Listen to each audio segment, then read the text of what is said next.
Well, it is 1:16 and it is time to recommence. So welcome back from break, everyone.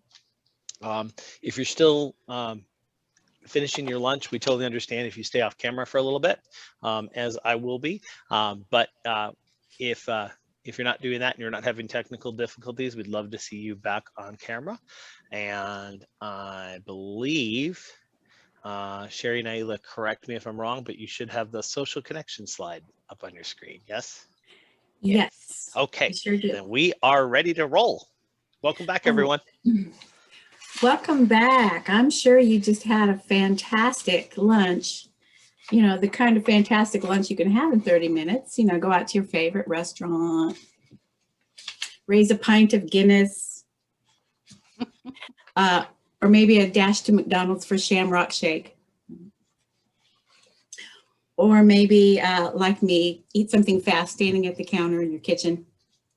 So anyway, social connections. Let's talk about the social connections protective factor. So next slide, please. Families have friends they can count on. And youth have real connections with others. So what does this look like? I'm sorry, I go back and forth. So next slide. What does this look like? For families, it's having positive relationships that provide emotional, informational, and spiritual support.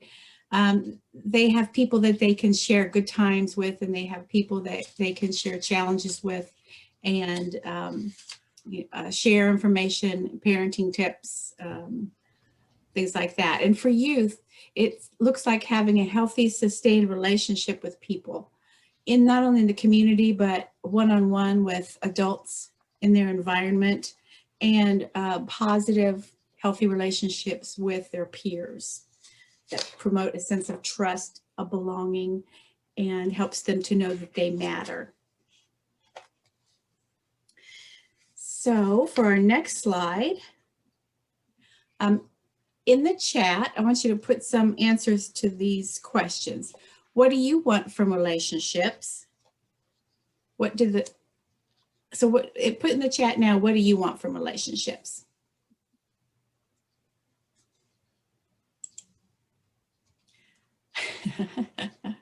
Mutual respect, joy, trust, understanding, honesty. Loyalty, support. Devotion, empathy and compassion, loyalty, stability, open communication, grace. Grace. Respect, honesty. Okay. So now, what do you think the families that you work with and the youth that you work with want from a relationship? Pop that in the chat. Honesty, trust, compassion, loyalty. Security, trust and respect, dignity. Dignity is a good one. Acceptance. Compassion, empathy. Thank you, Lauren. You said it, probably similar to what we want. Exactly. It is very similar to what we want, if not the same. I think oftentimes we don't consider that they want the same things out of relationships. The people that we work with want the same things out of relationships that we do. So when we consider youth in particular, it's important to recognize that they want the same things we do, but often they can't distinguish between need and want. So let me ask you this. Did every relationship that you've had fill every need? Do your relationships fill every need? I see some no's. No, no, no, no. Heck no. No, no. Right. No, that's right. So it's important that we help youth to understand this too, that their relationships are not, every relationship is not going to fill every need that they have. Same thing with families. So relationships, going to the next slide. Relationships are built on 4 principles: respect, understanding, acceptance, and appreciation, is a quote from Mr. Gandhi. So this protective factor of social connections is all about the importance of relationships and the importance of how, when we're connected socially, we do better. It's important for us to have people that we can rely on, that have our back, that support us, that are a shoulder, to cry on, or somebody to celebrate with, whether it's family or friends, coworkers, and at all stages of development, we all need those things. So next slide, it's true for families and youth. These things are true for both families and youth. People connect to people, not programs. So remember that when you get bogged down thinking, oh, I need to have more programs. I don't feel like I'm fulfilling my role or doing my job because I can't do this program, especially during this time of the pandemic.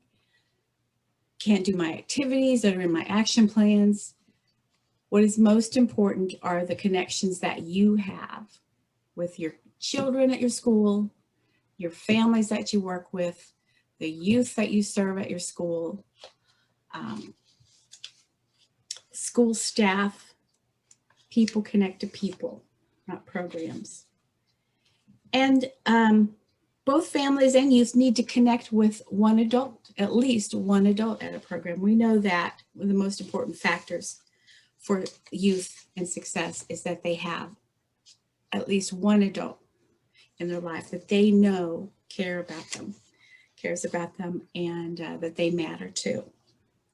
So it's true for both that they want to be treated fairly and that they're valued and cared about as an individual, and that they know that success is possible because somebody believes in them and that they feel, I've skipped safe, that they feel safe in that relationship. Would we all agree? I think we would. So people, in the next slide, people come to us with a history of relationships. So what types of relationships might be part of that history? What types of relationships might be part of that history? Might be positive relationships. They might be negative relationships. They might be toxic relationships. This is, keep in mind, this is part of being trauma informed, is recognizing that part of that trauma might be attached to relationships. So we do need to consider that when we are looking to try to engage with families or youth, or we're trying to get them to engage with us, that there may be some barriers because of those relationships and how they've impacted their ability to build relationships now. So next slide. Some families and youth avoid connection with people now because of negative relationships in the past or their history with some people, some relationships. And we may not even notice, they might not even notice. So in the chat, what does it look like to you when someone's trying to avoid contact? When they're trying to keep from engaging with you, what does it look like? Let's pop some things in the chat.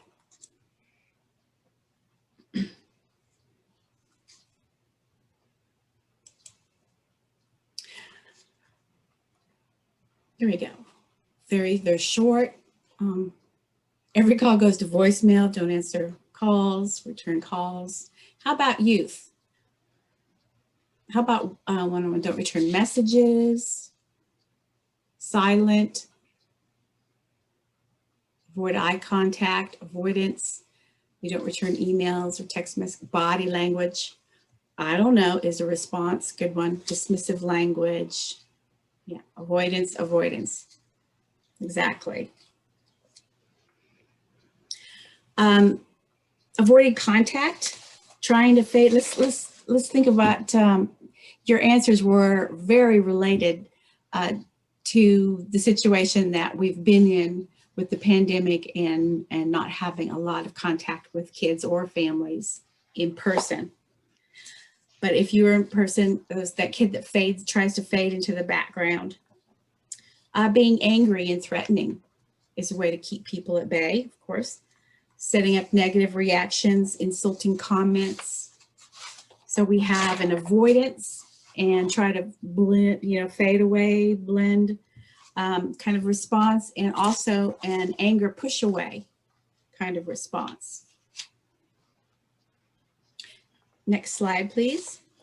So there's probably a lot of youth out there and a lot of families out there that we've experienced that with, where it's hard to make connections. So how do we make genuine connections with people who are trying not to engage? Well, these are some stages of relationship building. So checking it out stage. They might be warming up to you. It may take time. They might be hesitant to engage in conversation. So they are just checking you out. Then there's a limit testing phase where they're testing you to see where you're true and trustworthy. Are you going to keep what they tell you confidential? Are you going to be judgmental? Are you going to give a negative reaction to things that they tell you about? Sometimes this is intentionally disengage with you because they have the hope that you will not give up on them. So they're kind of testing you to see if you will hang in there. So you hang in there and there is a level of trust established. Then genuine relationships can occur, and they can be genuine because you have been genuine. So progress, we know that progress with youth and with families usually doesn't happen until you have a relationship with them. Relationships in our work is key. And that's why at the division, our philosophy is people are more important than programs, just like you saw on the slide before. Yes, you do. There are things that you have to do as part of your action components and to fulfill the core components that were mandated. And those things are really important too, all the educational stuff, all the prevention stuff. But we know that building those relationships are the most important thing because that's when true change happens. I bet every RPM has dealt with an administrator or district contact who, when budgets get tight, they want to cut staff hours, or they not that they want to, but they think of that as a possibility. Yeah. They want to cut center support staff, or they want to ask for a 240-day waiver for coordinators because they want more money put into programming and activities. And I know we've all dealt with that. And our answer is always the same. It's people, not programs, the most important. It's we need those people there. We need them there the maximum amount of time that they can to build those relationships. Okay, so to further help us understand why developing genuine, trusting relationships can be hard for some families and for some youth is the concept of ambiguous loss. So ambiguous loss are those losses that happen without closure. I guess is the easiest way to explain it. There's been no resolution to the loss. So an example of that would be a child or youth that is or has been in foster care.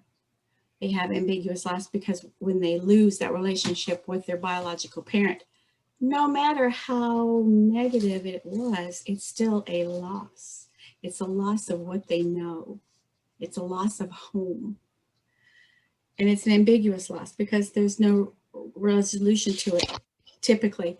Or a parent that has left the family and has no further contact. That's an ambiguous loss. No resolution, no closure.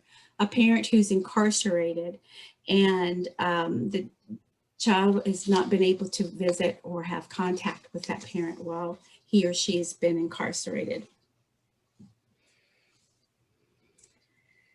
So obviously it's more difficult to attach to new people and to build genuine relationships with those who have experienced ambiguous life, because they feel that life is unpredictable and out of control.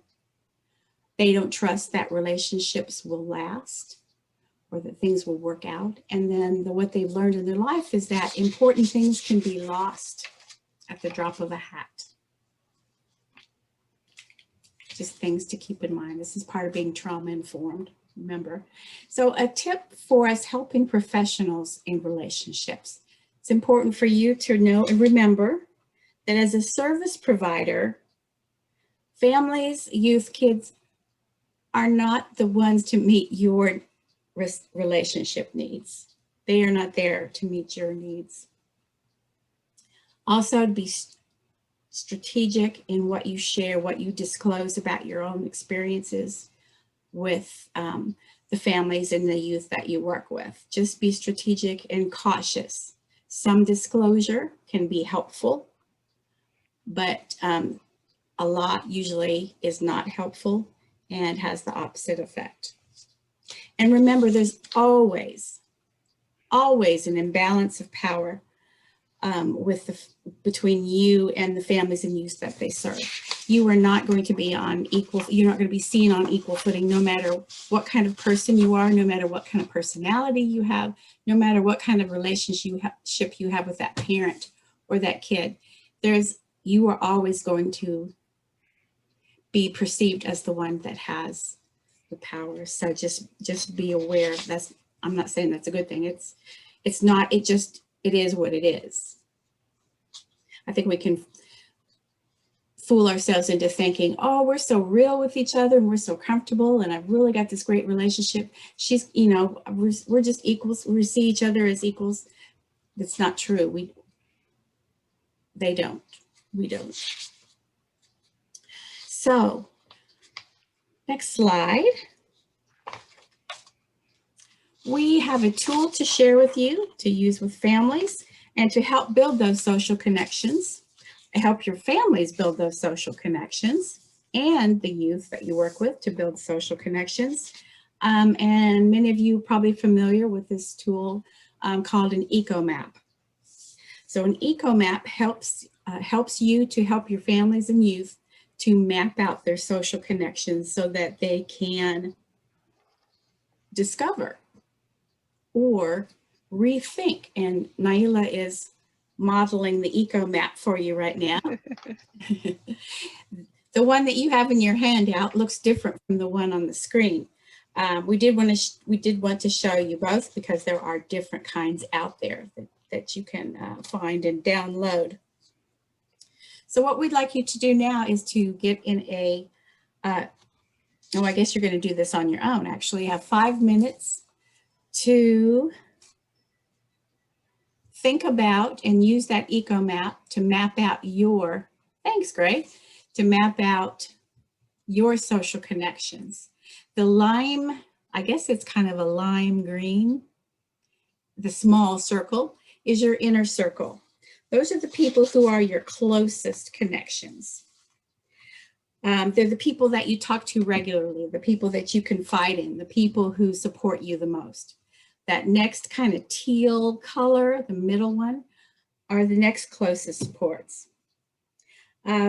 People that are helpful and often available, they're friends, neighbors, and people that you spend time with. They support you in many ways. And then the outer circle are folks that are still a source of support for you, especially in big events, but they're not your closest. So go ahead and take 5 minutes and see if you can jot down some folks in your world, in your environment, that are inner circle, middle circle, and outer circle.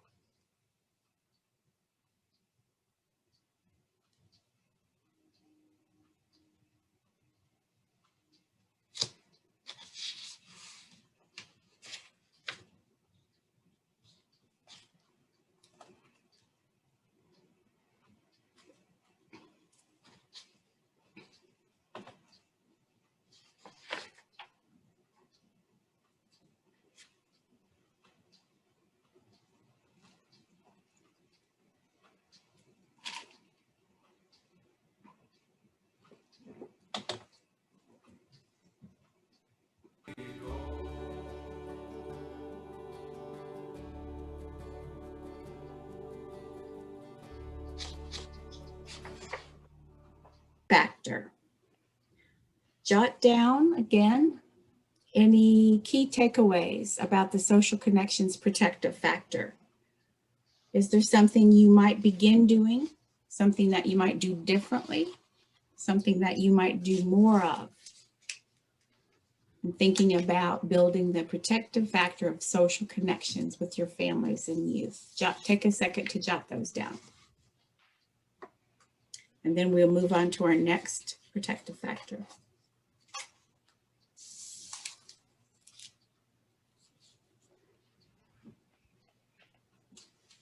As I lay upon the floor, well, it broke 3 ribs and my left arm, and I can only say that I hope you'll understand why Paddy's not at work today.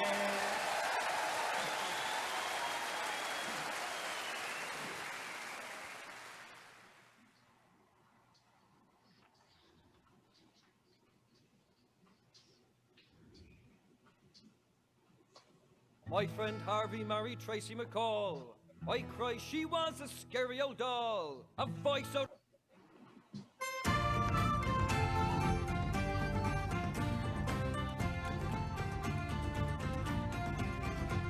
Well, here we are, we're back again, safe upon the shore. Hey, we ready to come back?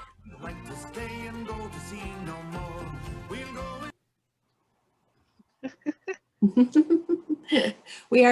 I am enjoying the Irish music. I don't know if everybody is, but it's fun.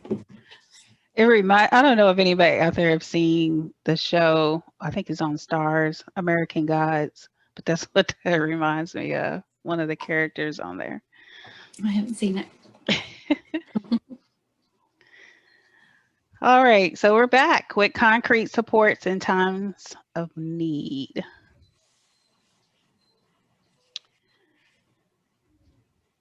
Waiting on the Greg Meister to get the PowerPoint back up. There we go. Perfect. So concrete supports in times of need. This is one of the protective factors I think we truly get as a division, as our local centers. We really get this. Families get assistance to meet basic needs. And then our youth find resources and support that can help them. And I think we do an excellent job in this.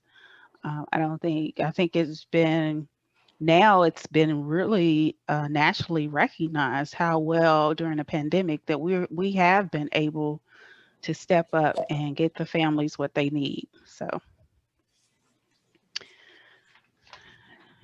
next. So what does it look like? Concrete supports in times of needs for families looks like families just getting their basic needs met, access to resources that address their basic needs, whether it's, helping with food, clothing, utilities, and minimize stress caused by these challenges. So needless to say, it's been a challenge for everybody for the last year and almost year and a half now. So even before the pandemic, we were, just stepping up and helping family connect to resources. For youth, it looks like, find a community resource that can help them and understand the importance of asking for help because sometimes young people it's not easy for them to ask for help. So getting them to understand the importance for asking for help and being able to advocate for themselves. Receiving quality services designed to preserve, youth's dignity, providing opportunities for skill building and promoting healthy development. So from a strength-based approach and more of a trauma-informed practice.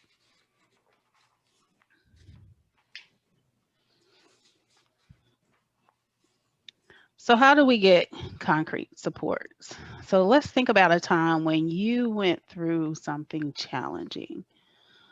So who did you turn to? We always relate it back to the self. Who did you turn to? Where did you turn? How did you know that they could help? How did it work out? And what did you learn about that? So can we stop the video and kind of people talk or throw it up in the chat? Would be great. But let's hear from you. How did you get help? I know for me personally, I'm working with, that's why I keep going in and out. I'm working with getting my mom and some assistance, and she, needed some rehabilitation assistance. So just working with the social workers there and getting help, and also with some of my siblings who've always helped and pitched in, and we kind of work together. So for me personally, we have that family structure built, and then, being able to, in my profession, I know, to talk to the social workers and that kind of thing. So that's kind of what I'm going through. So how about you? Who did you turn to when something happened and you needed help? Let's not all jump in at once. Unmute yourself, please. I'll jump in here. Thank you, David. So back in 2019, the place I worked at shut down. And so went through job loss. And in that time, the biggest supporter was my church family. And then also there was a family that was tied to that business. And that family of people also helped with everyone else that lost their job. So there's two different types of families working together just through connections that I've made over the previous years. So. Great. Thank you. Anybody else?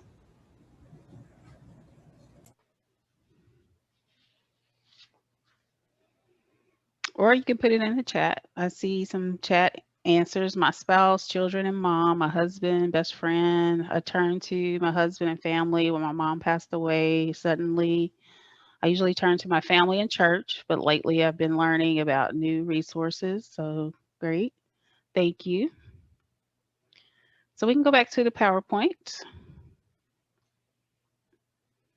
please.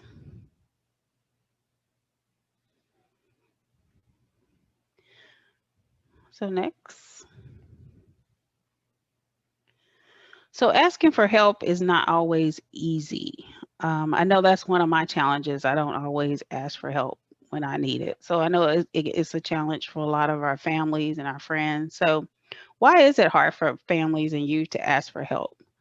It's generally difficult for families and young people to ask for help, or do you think they should be able to figure it out? I mean, or they think they should be able to figure it out on their own? And sometimes our systems perpetuate this. And how? Well, some of our systems, they offer the confusing paperwork. They could be not returning phone calls or text messages or email messages. Sometimes have you had these you call these agencies and you always get a recording or somebody and you don't know how to get to a real person. That's frustrating. It can be frustrating for me, I know. So sometimes the materials they give you is too wordy, or is, the language is not easy to read. If you think about some of our other cultures here, they may not be able to read English, so sometimes the language is not easy to read. So access, as I mentioned, test resources is shaped by identities, life circumstances, and opportunities of individuals. And then a history of trauma or adversity, limited access to competent, caring adults, missed opportunities to learn and practice important skills. So there are many reasons why it's hard for people to ask for help. Next. So how can we make it easier to ask for help? So we want to work from a strength-based perspective, as we have mentioned, and then understand the issues of those you serve. So we consider how we might be able to increase the willingness of those that we serve to ask for help. And this goes back to building that relationships. And then understanding the issues of culture of those you serve, be flexible, be available. And that's one of the biggest words that I hear when I do monitoring. When we are at a good monitoring session and the people talk about the coordinator, they say she's always or he's always available. That's usually an important point in our interviews that people express. And then give them a different, better experience. You know, you have to consider you don't get to decide how other people feel about things. So give them a different experience. And then throwing a question out, can you think of examples of these in your life or in your work currently? Anybody, can you think of examples? There's a message on chat about working with high school. McKenna says she works with high school kids and they're often scared or embarrassed to come for help because they fear they will be shamed by peers. True. That's an issue for that's youth one. asking for help. Yeah. Yeah, pride. A lot of it used to be, not so much now, that a lot of kids did, a lot of teenage kids, especially in high school, didn't want to ask for food. So we didn't have very many, like the backpack programs were primarily for the elementary kids. But now I'm seeing a push where a lot of teenagers now are kind of overcoming that kind of shame or whatever, not feeling able to ask for help or ask for food for the family. And some centers have created these wonderful opportunities for teenagers to get the food that they need if they're hungry. I've seen where some coordinators will put it like in a locker, and the kids know that's the locker to go to kind of get a snack or something like that. So it can be, there are creative ways in order to connect people with what they need. They have these wonderful food pantries that they not only the kids can get what they need, but sometimes get what their families need. So, and Greg put on there, they like the quotes. Yes, I do too, that we don't get to decide how other people feel. And that's truly so important.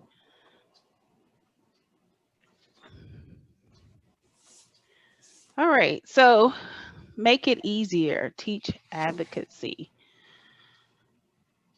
Knowing what you need and want.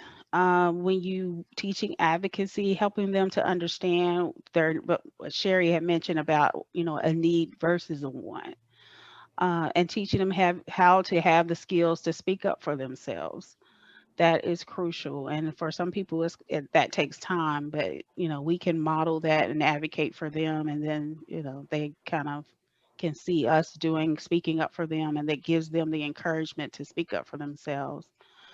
To have ownership and control over the decisions in their life, that's key. To put that kind of, I don't want to say empower them, because we're trying to get away from that word, feeling like we have the power, but to encourage them, to take ownership and control over their own decisions in their life, and let them know that, they do have that power, and it's okay to feel how you feel about the situation. So advocacy is a key characteristics for successful transition into adulthood.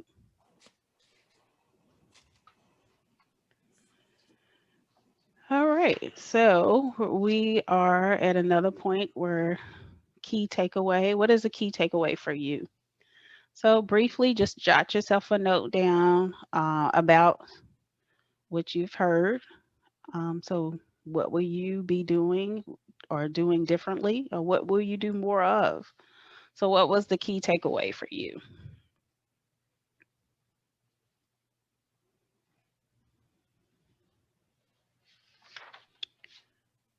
Okay, next slide, please.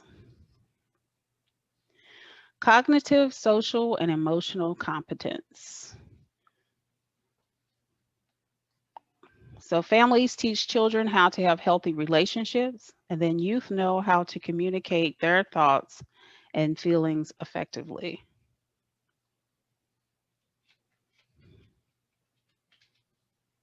So what does that look like? For families, families and children interactions help children develop the ability to recognize, communicate, and regulate their emotions. For youth, acquiring skills and attitudes that are essential for forming an independent identity and having a productive, responsible, and satisfying adulthood.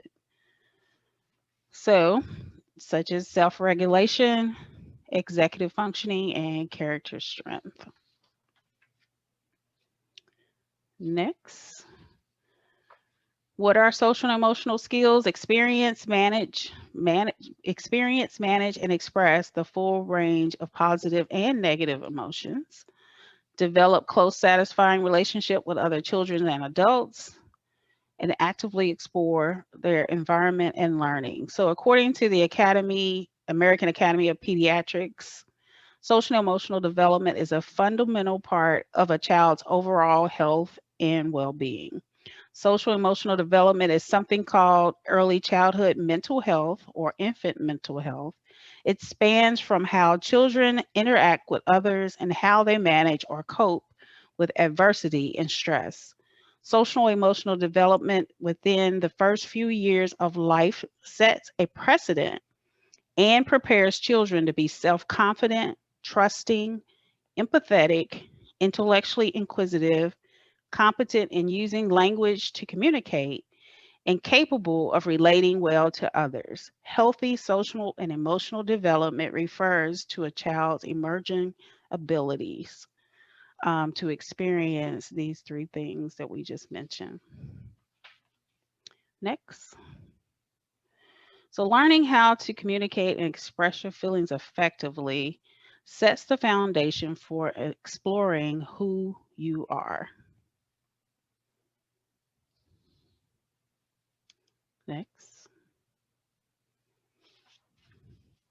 So we come to this model. You can go ahead and click on it. Okay. So first thing we come to is survive. That's kind of we work from, they say, the bottom floor to the top floor. So first you have survive, and your survival is your where you fight or flight, fight, freeze, or fight. Um, and you just kind of, do I have a sense of control? Am I in control? And then who helps me feel safe? So it's all about that survival, and that's from our lower lobe of our brain. So next is our connection to emotions. It is our executive functioning. It's where we do our problem solving. How do I feel? Connect with your emotions, your feelings. What has the past taught me? This is where you do it, that we consider where you do your executive functioning. How can I belong? Next is where you do the problem solving part. Is the frontal cortex.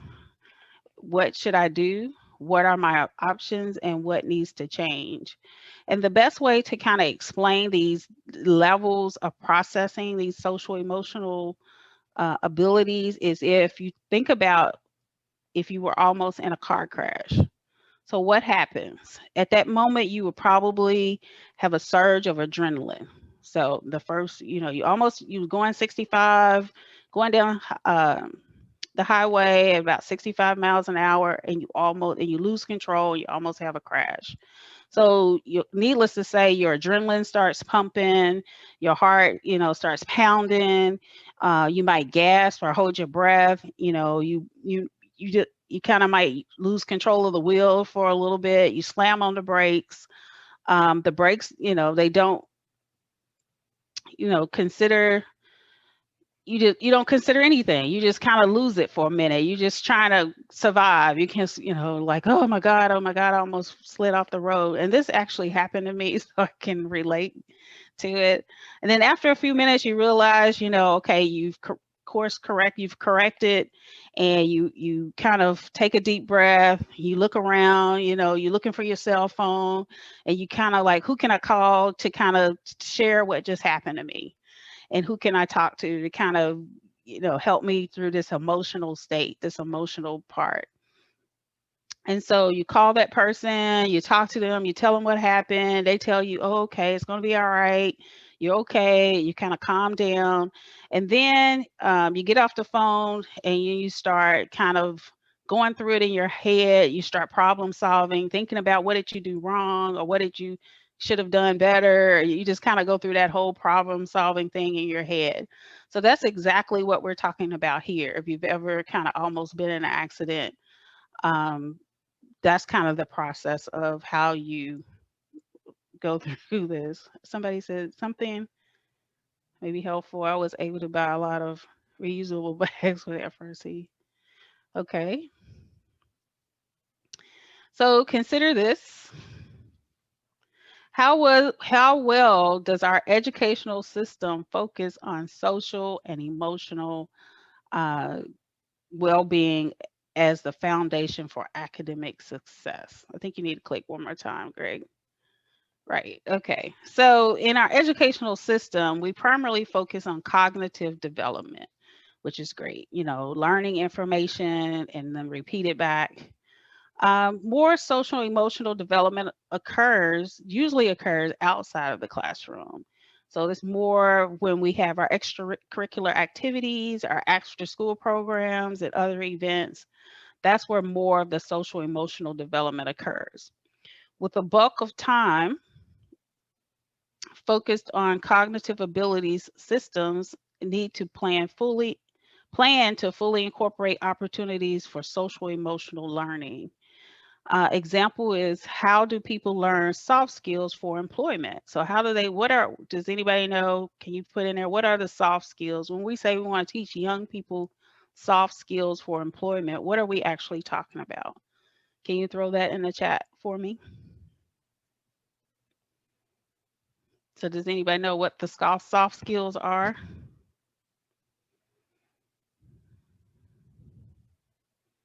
Nobody knows what soft skills are? Organization, teamwork, okay. All right, so soft skills typically are personal attributes that enables someone to interact effectively and harmoniously with other people. And that's what employers tend to look for. And so you want to teach young people how to effectively communicate and to, you know, work as a team. Somebody mentioned teamwork. Yes, work in harmony with other people and not always be at conflict. So those are soft skills that potentially, you know, we need to help young people work more on as we do our work in Frisky. So consider this. If we teach young children healthy social and emotional skills to solve problems, how will this affect their behavior as youth? In educational systems, we primarily focus on cognitive, I already went through that, didn't we? In educational systems, we primarily focus on cognitive behavior. For some reason, I have this twice. So I'm gonna keep going. Okay. What do you think employers mean when they say recent college? Okay, we talked about that, technical skills, but not soft skills. So, you know, they say they have more of the technical. So they learn in the math and science, but they don't have the soft skills. They don't know how to talk to people. They don't know how to communicate with people. And so what can we do to improve the developing years to build those workforce soft skills? So working with our young people to when we put them in groups. I know my daughter's in college and she was just complaining. She's in community college and she was just complaining about having to work in a team. Why do we have to work in a team? I don't understand. I don't like working in teams. And then I try to explain to her, I mean, even like when we do our work, we're working in teams. So you got to know how to work harmoniously with people and be a part of a team. And that's building that soft skills. Somebody put flexibility, yes, and learning how to be flexible. In Frisky, you have to learn that flexibility is key, is crucial. So building those workforce soft skills is one area where we can really help our young people progress through life. Next. All right, so now we are to our next video, and it says the role we play in building social and emotional well-being. I love this video because it really shows how, you know, the touch points and where we have opportunities to build those social and emotional connections. So we're going to show the first part of this clip, and I want you to pay attention to the adults in the film and their touch points with this child as he makes his way through school.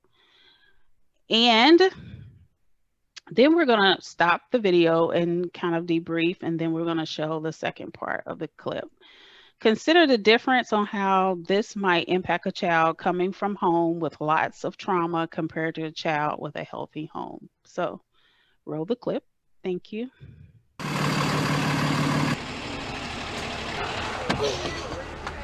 Hey, Mr. Q. Did you see that? Why would somebody do that? Please go into the classroom, no talking, quietly. Hey, Miss Merida, how you doing? We need you inside. How do you think that makes us feel? I forgot my number.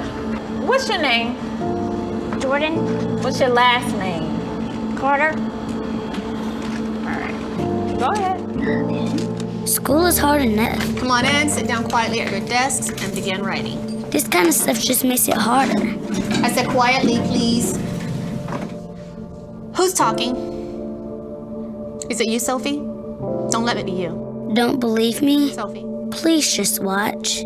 I'm not up here for me, I'm up here for you. Pay attention, okay? Now somebody answer me. Somebody needs to answer me really fast. Every time we're ignored or yelled at or silenced, the teacher takes away what's possible. No horseplay, no running, and especially no talking. Moment by moment. Miss Garrity, your student's behavior yesterday in the lunchroom, it was terrible. Next time, silent lunch. Did you hear that? Stay in line and catch a bubble. I'm not playing. If this is education, we're in trouble. Bye, Miss McGarrity. Frederick Douglass said, once you learn to read, you'll be forever free. The way it is now, 2 of the 3 of us will never be able to really read. It doesn't have to be this way. Okay, so what did you notice? How did the people, the adults in Jordan's life, potentially could affect his social and emotional responses as he grows into an adult? Any reactions to what you just saw? Does that happen at your school? Something to consider.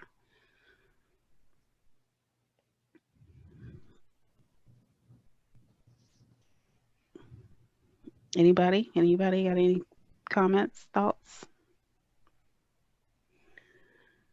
Tearing up, yeah. Every time I show this in person, yeah, I'm usually I should have warned you, this is a tearjerker. Teachers like those should find different jobs. It's totally happens. Yes, I'm glad somebody put that. Yes, it totally happens. I've been at school. I've seen the negative reactions like this with children. So it does happen. Yep. And then when Jordan starts acting out later on, maybe in the middle and high school years, we want to blame Jordan, right? Right. All right. So in respect for time, let's go on and show part 2 of the clip, please. Thank you.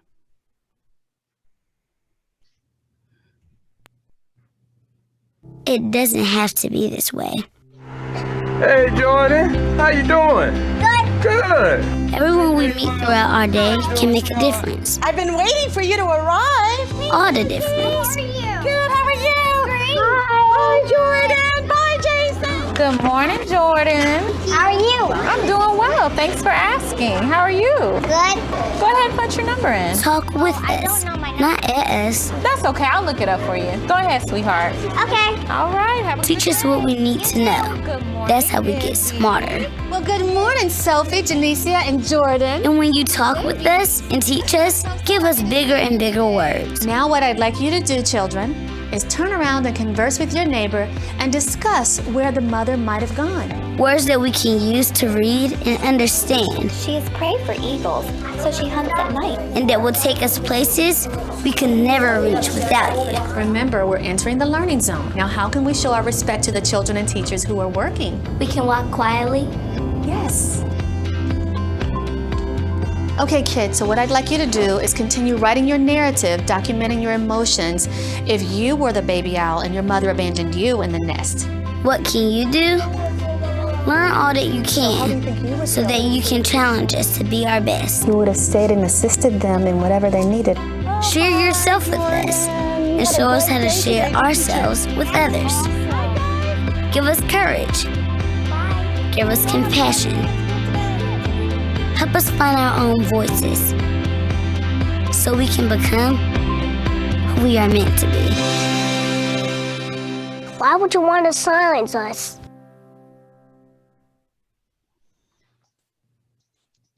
All right, thank you.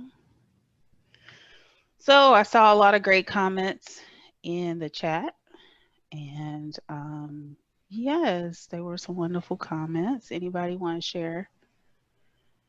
But notice the difference from starting even with the bus driver, how it made a difference in just interaction and modeling healthy social and emotional connection with young children.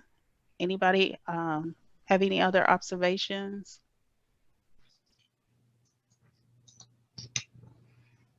And this video can be shared, I believe, with you all, and it will be available. Yeah, that link. Yes, the link is in the chat. already in the chat.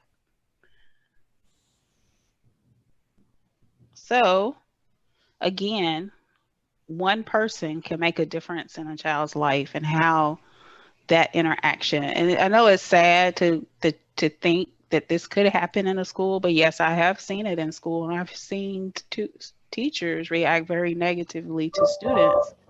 But that all goes back to that self-care. If you're showing up empty, don't have anything else to give, then you're reflecting back, poorly back to that child. If they act up, then you're kind of, as an adult, kind of acting up too when you reflect back to that child negatively. And I've seen it happen. So it's important for you all to just not only be mindful of your own self-care, but teach other people about taking care of themselves. If you're seeing they're stressed out, like your staff, and helping them have be healthy within themselves. Because when people are happy, they spread joy and happiness. And I used to hear, misery loves company. That's true. And when people are sad and unhappy, then they tend to spread more of that. And unfortunately, when you're working with children, that's not a good thing, So our social and emotional well-being is crucial. And we must consider how every touch point with a young child can affect the outcome of that child into his adult life or her adult life. So moving on, as I had mentioned before, do not judge my story by the chapter you walked in on. If you don't remember anything else, please remember, do not judge somebody on the chapter you walked in on, their story on the chapter you walked in on, because they are not, that is not that person. Their circumstances are not them.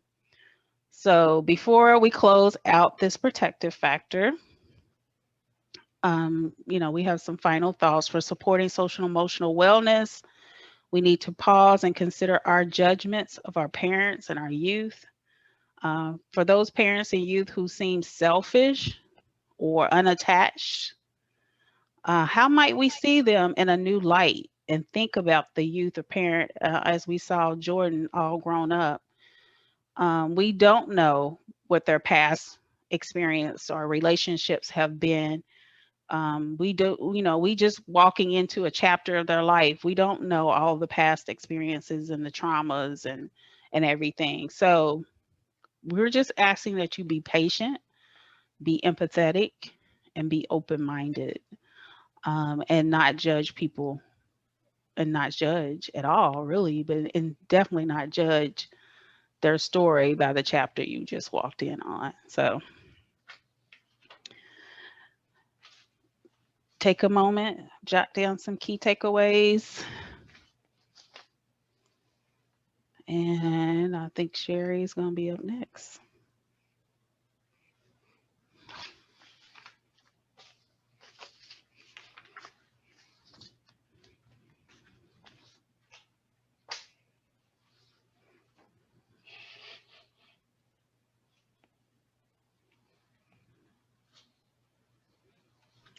And you are on mute, Sherrie. Someday I'm going to get this. So you were just We're all in it together. Someday. So our sixth protective factor, family thrive factor, is parental and youth resilience.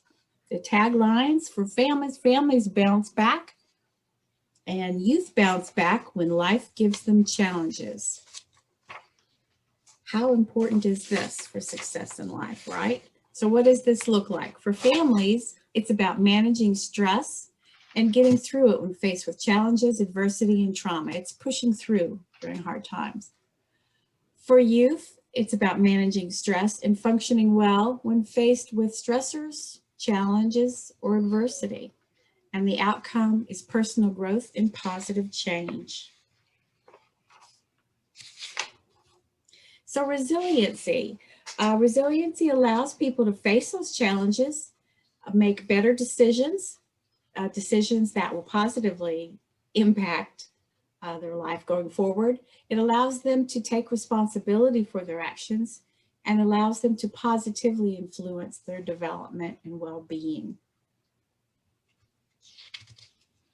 So this came from the Harvard Center for the Developing Child. That is a great website, has a lot of good resources. Resilience has identified a common set of factors that predispose children to positive outcomes in the face of significant adversity. Basically, the definition of resiliency. So here are these counterbalancing factors. You can read those yourself. I don't have to read them to you. So we know the single most common factor for children who develop resilience is that they have at least one stable and committed relationship with a supportive parent, caregiver, teacher, or other adult, like you. Building a sense of self-efficacy. Try saying that 5 times fast. Self-efficacy is defined as the people's belief in their own capabilities to exercise control over their functioning and over events that affect their lives. It's their belief in their own capabilities, their confidence in themselves. That really goes to the heart of resiliency. Adaptive skills, everyday skills that are needed to function and meet the demands of one's environment. So this is part of how we help build resiliency in our parents that we work with and with our youth, is providing them opportunities to strengthen their adaptive skills, those skills that help them meet the demands of their environment and for self-regulation, and also to help mobilize sources for them of faith, hope, and cultural traditions. All of those things impact their ability to be resilient in the face of adversity and stress as well.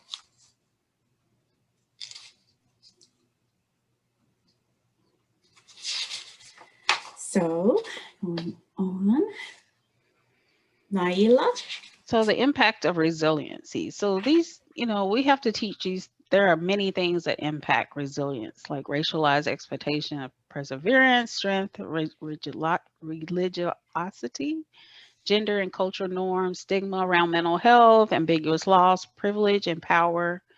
All of these things help to impact resiliency. And we are, challenged with the opportunity to help build our youth and families and strengthen our youth and families so that when things do happen, they are able to bounce back.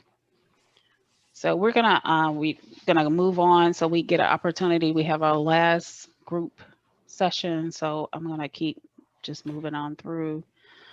So provide experiences and opportunities. We're going to building resilience comes through the development of social and emotional skills, which include coping skills we talked about, Teach social emotional skills so they can be drawn upon during actual stressors that people face in their real world. It's crucial. Teach basic skills like sleeping and eating well. I mean, that is, people think that's such, not very important, but your nutrition and getting a lot of sleep is crucial. Some people are just cranky because they're tired, and teaching good sleeping patterns and good nutrition. Some people are depleted nutritionally. That's important. And that does really help people to become more resilient. Yeah. Teaching people to learn to take cues from others around them. So it's important for us to be mindful of how we approach stressful situations. Again, taking it back to the self and the skills we use to resolve challenges, especially with young kids, because they're always watching us. And so it's important to remember that we are modeling for our young people. So it's so crucial. So next, please. And I don't know, Sherrie, if we got time to do this, but we're kind of like running short on time. Do you want to skip this and go to the next? Protective factors in action. That's up to you. We could just do a short discussion here. So basically, I can just kind of talk through it and you can just go ahead. So we have the gingerbread man or woman, and we're looking at the points that are going to fly in are those points that a person, characteristics that we need to help build inside someone to support them being resilient. So go ahead and click, Greg, please. So view of self positively is one, inside characteristic we can help them build. Next, awareness of emotions. We talked about that, being aware of your own emotions and teaching people how to be aware of their emotions and not, allowing people to feel those emotions.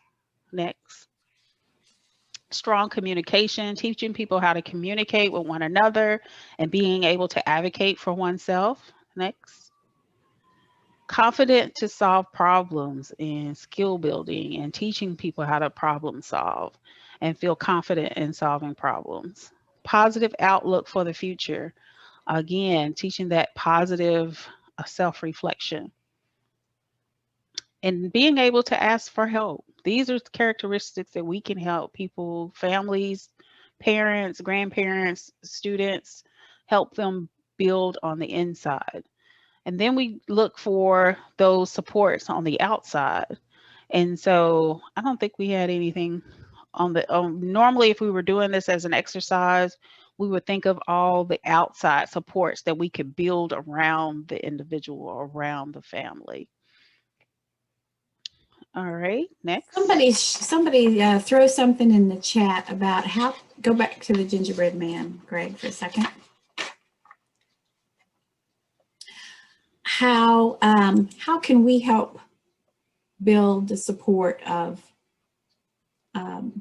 helping a youth or a parent be confident to solve problems? How can we help support that? If that's a characteristic of resiliency and we want to help build that up, what do you think we could do as a FRISC coordinator? Any thoughts?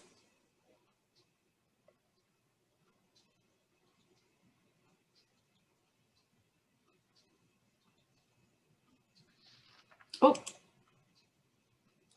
nope. Thought we had one on the line. Oh, it's Greg. Think about how you talk with the family or you meet with the family about, oh, here's one. Yes, thank you, Jolene. Helping them to identify their own strengths. Good one. Good review back to what we talked about earlier about strengthening families, being a strength-based approach. Yeah. Okay. That's one way. Help them connect to needed resources. maybe starting out finding the resources for them, and then building up to having them find resources for themselves, first with your support and then on their own. Okay. All right. Always, okay, we're getting some more here. Ask open-ended questions. Problem solve together. Yes. Ask them how they solved problems before to show them that they have done it in the past. Absolutely.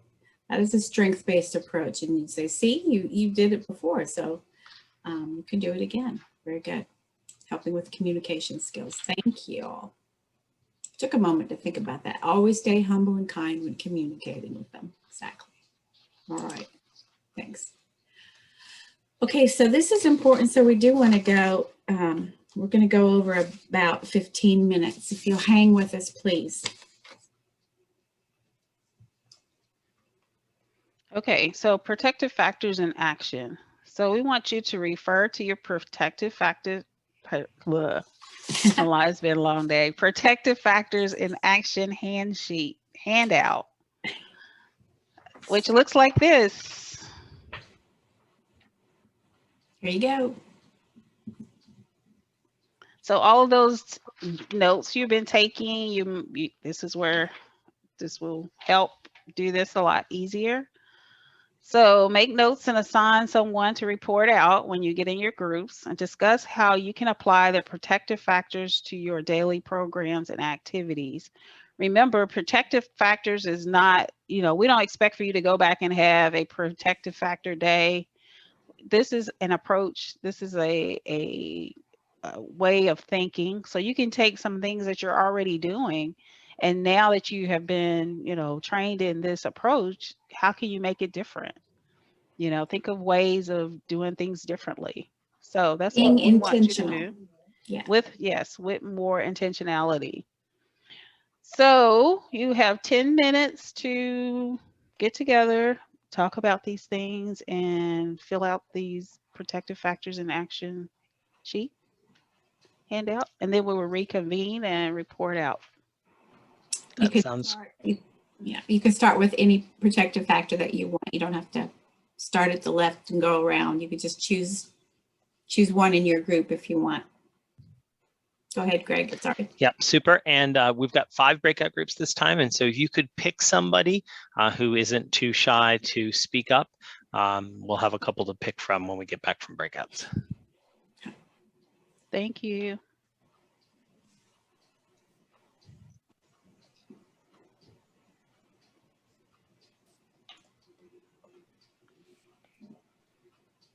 And on the road, a sweet attire, stick in the hand, a drop in the eye, a doleful damsel I did cry, Johnny I heard. I'm gonna sing a song called Whiskey in the Jar, ladies. There it is.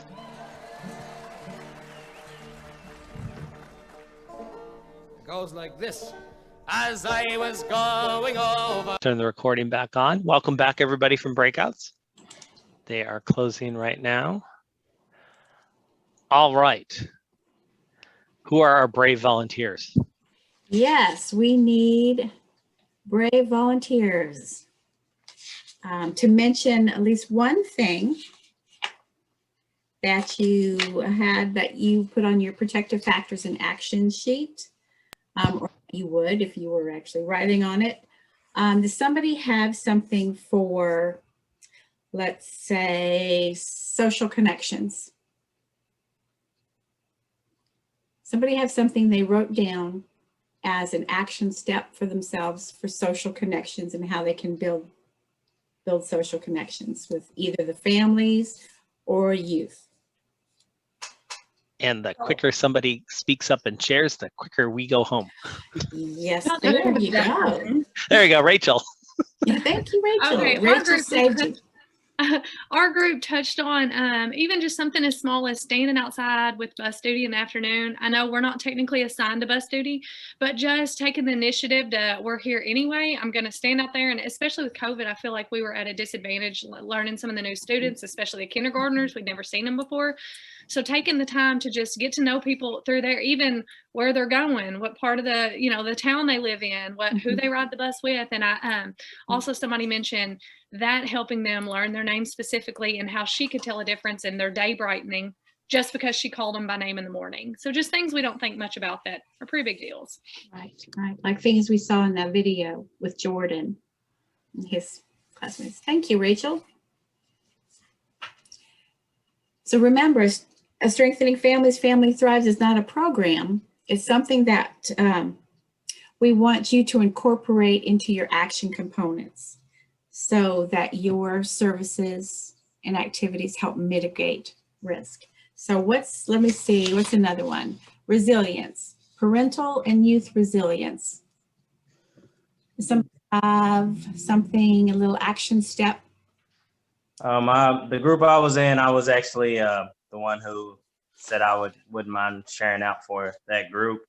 And some of the things that came up, they talked about just encouraging those parents, having intentional conversations with them when they know they've went through things and they've came out on the other side of it, and just letting them know things like that resiliency is just built upon like a series of processes and actions. So just encouraging those strengths and teaching them how to learn the system and learn to get help. So if they do have issues or things in the future, they have the knowledge base to fall back on if they have other issues that come up. Right, exactly. Good. Thank you for sharing under your group. Anybody else want to share? Also, let me mention really quick, in the fall, you will be writing your new action components, and you will have to identify which protective factor you will intentionally associate with your programs and activities. So that's one of the reasons why we're kind of taking you through these steps, and you will get some more supporting information on how to do that. So if you can start thinking about that now, you'll be ahead of the game at the end of the year. Absolutely. So. And the original protective factors are on everybody's action component forms now, but the new ones coming out will have the Youth Thrive factors on them instead for the people that have youth service center components. So something to think about. Okay. So remember, we want to make the invisible visible and the visible intentional, and intentionality is what builds protective factors. So that is all I have. If you didn't, I would encourage you to use that handout to keep jotting things down throughout the rest of the year to keep fresh in your mind, like Naela said. So we have one more slide. I think. Yep, one more, let's wrap it up.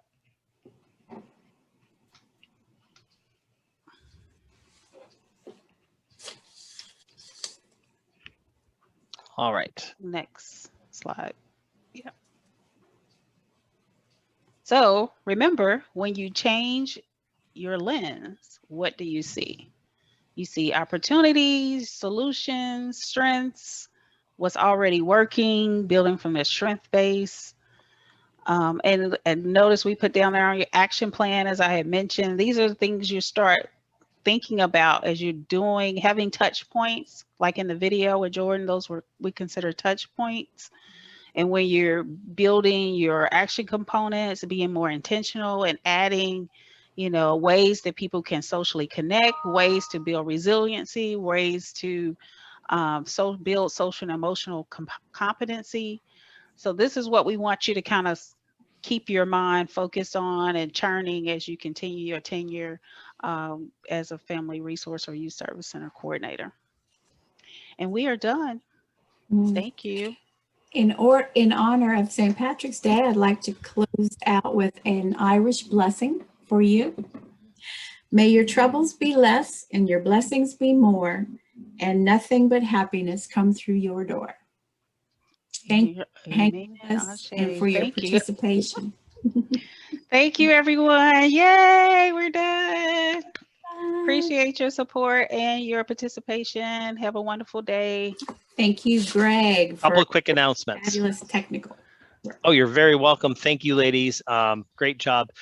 Okay, so short and sweet. Just a couple quick announcements. So this completes the 2 days that we have scheduled for the class components of returning coordinator orientation, RCO.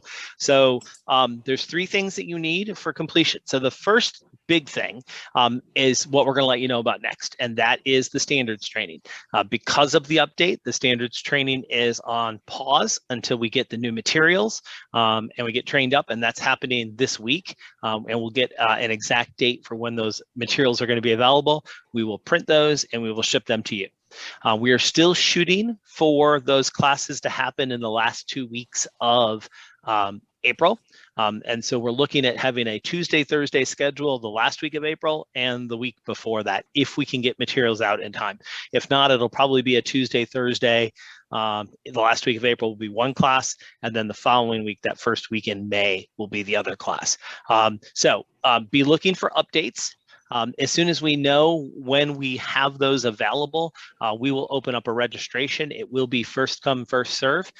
So if you have kind of tight things already scheduled that you're going to need to plan around, be sure to pick whichever of the 2 classes is going to work better for you.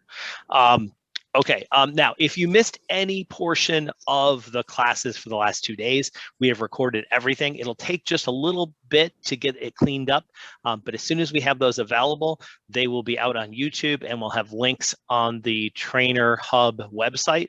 So if you missed any portion, for completion of RCO, we'll have you watch anything that you missed live, and there'll be a little reflection form for those pieces. There are a couple of you that still need to finish some of your Google Classroom assignments. And so if you're in that category, and it might just be that you watched things, but you forgot to mark it as completed, or maybe you didn't quite finish in time, please make sure that you get that done. So watching the recordings and making sure you're up to speed on everything, that you didn't miss anything. The Google Classroom pieces, if they're not finished, and then of course the standards piece as soon as it's announced.